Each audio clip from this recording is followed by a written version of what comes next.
Bonjour à tous, bienvenue à Cardio Online. Nous sommes en direct des JESFC 2023. Je suis Rodrigue Garcia du CHU de Poitiers. J'ai le plaisir d'être en compagnie de Raphaël Martins du CHU de Rennes et nous allons discuter des dernières recommandations 2022 sur les tachycardies ventriculaires ischémiques. Donc Raphaël, les dernières recommandations avaient été publiées en 2015. Est-ce que vous pourriez nous dire si on avait vraiment besoin de nouvelles recommandations? Merci Rodrigue. Oui, on avait vraiment besoin de nouvelles recommandations. Comme vous l'avez dit, les dernières dataient de 2015.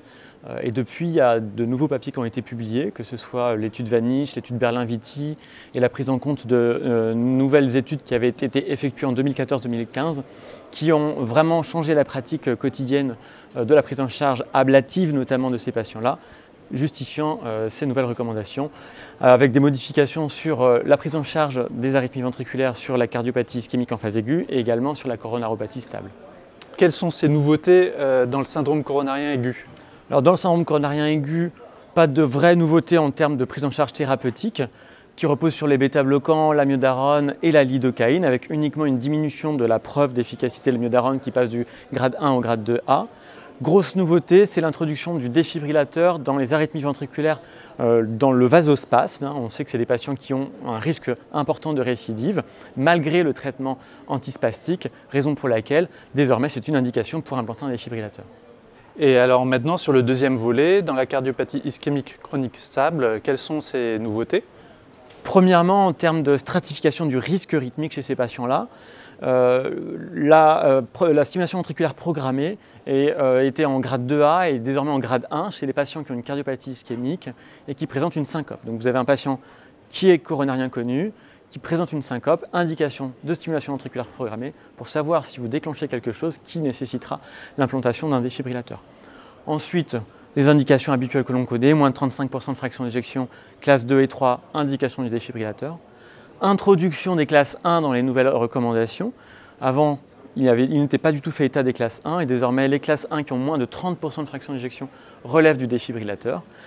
Et également une introduction un peu du type MUST, l'étude qui avait été publiée il y a une vingtaine d'années sur l'intérêt de la stimulation ventriculaire programmée chez les patients qui ont moins de 40% mais qui ne correspondent pas réellement à la pratique clinique que l'on a au quotidien. Ça, c'est en termes de risque, stratification du risque rythmique et en termes d'ablation désormais. L'étude Vanish avait comparé l'escalade thérapeutique à l'ablation. Et l'étude était positive et a démontré que l'ablation faisait mieux que l'escalade thérapeutique. Et à la lumière de cette étude, des nouvelles recommandations sont apparues. Chez les patients qui présentent des tachycardies ventriculaires, malgré un traitement par amiodarone, il y a une indication à effectuer l'ablation.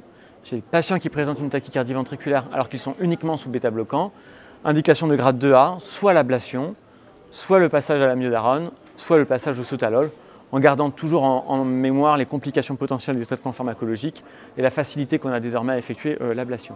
Dernier petit point, introduction également de la recommandation du type Philippe Maury, j'appelle ça, c'est les patients qui ont une cardiopathie ischémique, qui font de la TV hémodynamiquement bien tolérée, non syncopale, avec une fraction d'éjection au-delà de 40%. Ces patients-là, on ne savait pas s'il fallait effectuer une ablation ou faire l'implantation d'un défibrillateur. Et là, les recommandations laissent la porte ouverte à l'ablation. Et si elle est successful, si on a l'endpoint de la non-inductibilité finale et que le substrat a été supprimé, on peut se contenter d'une ablation. Et si l'ablation est un échec, dans ces cas-là, l'implantation d'un défibrillateur est proposée.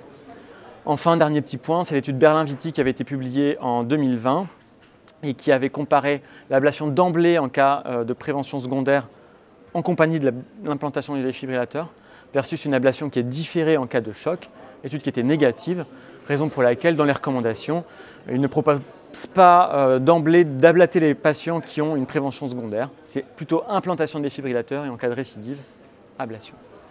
Pour finir, en quelques mots, pourriez-vous nous donner les messages clés de ces recommandations? 3 points. Premièrement, le vasospasme, gardez en mémoire arythmie ventriculaire sur vasospasme égale implantation de défibrillateur.